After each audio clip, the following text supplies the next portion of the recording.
If a tourniquet is your only plan, you don't actually have a plan. Tourniquets save lives until they don't.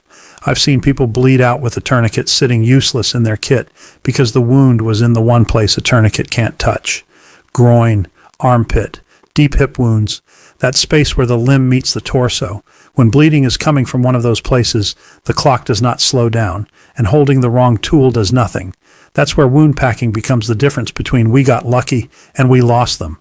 This episode is about understanding what wound packing is, why it exists, and how it fits into a real IFAC. Not hype, not internet myths, and not fantasy medicine. This is real-world trauma care. The bleeding control order. In bleeding control, the order is simple. Tourniquet when you can, wound packing when you can't, pressure dressings to hold what you've done. This is not a suggestion, it's a sequence.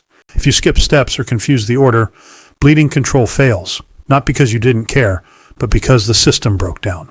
What wound packing actually is. Wound packing is a method used to control severe bleeding when a tourniquet cannot be placed effectively. It is not a replacement for a tourniquet. It is what you use when a tourniquet will not work. The purpose of wound packing is simple: to apply direct internal pressure at the source of bleeding and hold it there long enough to save a life. This is not gentle care. This is not comfortable care. It is controlled, deliberate pressure applied in a way that buys time, and time is what bleeding takes away first. Why this skill matters. In combat, help may be minutes away. In civilian life, help may be 30 minutes or more away, sometimes longer. Rural roads, farm equipment, chainsaws, ATVs, industrial machinery, vehicle rollovers in bad weather. The bleeding does not care if you are overseas or 10 miles from town. Most people don't freeze because they don't care. They freeze because they don't recognize the problem fast enough. That hesitation kills people. Ask yourself this honestly. If you peeled back clothing and saw a deep dark wound in the groin pouring blood, no obvious limb to put a tourniquet on, would you know what comes next? Or would you stand there hoping pressure magically works? Where wound packing fits in the IFAC. Your IFAC is not a general first aid kit. It exists for 3 problems only: massive bleeding, collapsed lung, airway compromise. Wound packing lies squarely in the massive bleeding category. That's why compressed gauze and hemostatic gauze belong in a proper IFAC, and why comfort items do not. If an item does not stop bleeding, support breathing, or maintain an airway, it does not belong in your IFAC. So here's a hard question that most people avoid. How many items in your kit are actually life-saving? And how many are just there to make you feel prepared? This one makes you feel prepared. This one keeps you alive. Celox and plain compressed gauze. Celox and other plain compressed gauze products are the baseline of wound packing. They do not contain clotting agents. They work through mechanical pressure and space filling. Think of it like stuffing rags deep into a leaking pipe so you can squeeze the leak from the outside. If you only pile rags on top, the pipe keeps spraying. Plain gauze fills the wound cavity so pressure reaches the actual source of bleeding. It reduces the space blood has to escape. It allows external pressure to be transmitted deeper into the wound. Plain gauze does not accelerate clotting. It creates the conditions where the body can clot on its own. That is why it remains effective, reliable, and used worldwide, from combat zones to rural ambulances. Chitosan-based, hemostatic gauze. Chitosan-based products work through cellular attraction. Chitosan carries a positive charge. Red blood cells carry a negative charge. When chitosan contacts blood, red blood cells are drawn toward the material and adhere to it. This helps clots form faster and stabilizes them in wet, irregular wound cavities. With chitosan, you're essentially turning the gauze into a blood magnet. The blood wants to stick to it. Chitosan does not rely on the normal clotting cascade. That matters in trauma, where shock, cold, and stress can impair clotting.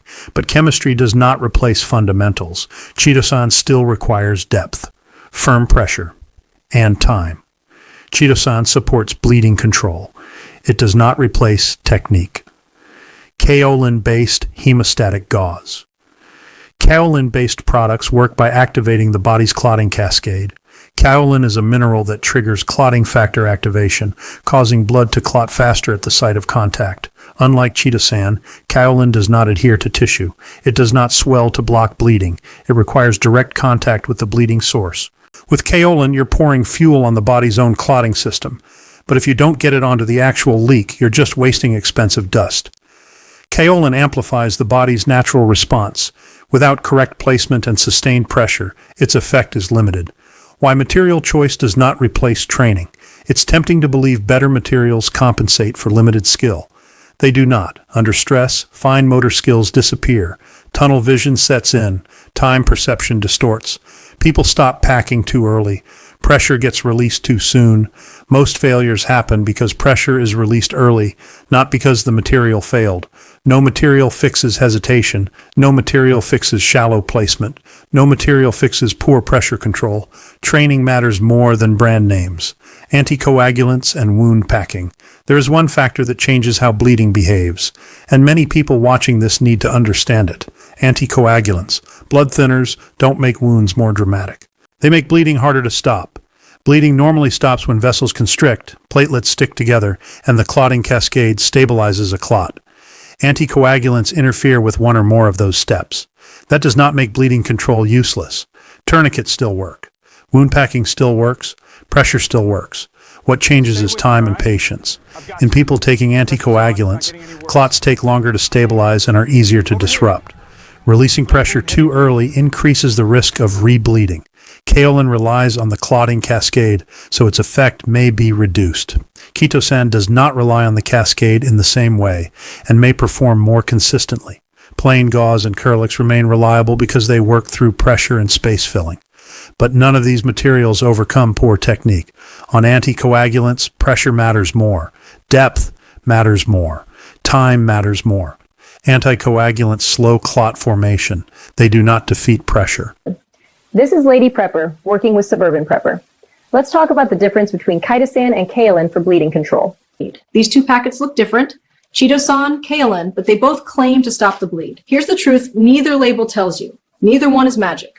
What saves a life is depth, pressure, and patience. This chitosan helps because blood wants to stick to it. The fibers pull red blood cells in and lock them down, even when the body is stressed or on blood thinners. That sticky plug becomes a stable clot. Quick, simple, and it works. Multiple casualties and reality. One more reality check. In the real world, you may not be dealing with one wound and one patient. You may be dealing with multiple injuries, limited supplies, poor lighting, cold weather, your own adrenaline. This is why simple systems matter. Tourniquet when you can. Pack when you can't. Hold pressure. Move toward help. Complexity kills under stress. Common failure points. Across all packing materials, the same failures show up again and again. Packing stops at the surface. Pressure is applied briefly, then released. Packing is pulled out to check the wound. The wound is packed loosely instead of firmly. If you remember nothing else from this video, remember this. Shallow packing kills. Weak pressure kills. Checking too early kills. These are human errors, not material failures. That's why wound packing is taught as a deliberate, sustained action, not a quick fix. What wound packing is not wound packing is not stuffing gauze into a scrape. It is not for minor bleeding. It is not casual first aid. It is not used for chest wounds, abdominal evisceration, or superficial injuries. Those require different priorities and tools. Wound packing is a serious intervention reserved for severe bleeding when other options fail. That's why it belongs alongside tourniquet use, not ahead of it. Why this episode matters. Tourniquets stop bleeding when they can be applied. Wound packing exists for when they cannot. Understanding Celox, chitosan, kaolin, anticoagulants, and pressure is not about gear preference. It is about understanding what your tools can and cannot do. That understanding turns equipment into capability. Series continuity. This is why this episode follows tourniquets. Tourniquets first. Wound packing when tourniquets can't be used. Pressure dressings to maintain control. Packing stops bleeding at the source. Pressure dressings keep it stopped. Each skill builds on the last. This is layered trauma care. What comes next? In the next episode, we'll cover pressure dressings, the tool that locks in everything you just did here. Because stopping bleeding isn't just about the first action, it's about maintaining control until higher medical care takes over. If you haven't watched episode 1 on tourniquets, go there next. And when episode 3 drops, it will show you how to lock all of this in. This is Lady Prepper, working with Suburban Prepper. In part 3, we're covering pressure and field dressings, the tools that lock in your wound packing and keep bleeding under control until help arrives. Because stopping bleeding isn't enough if you can't keep it stopped. Final check. Go open your IFAC right now and be honest about what you don't understand. Because skills are the software, gear is the hardware, and hardware without understanding fails when it matters most. This is survival. This is resilience. This is Suburban Prepper.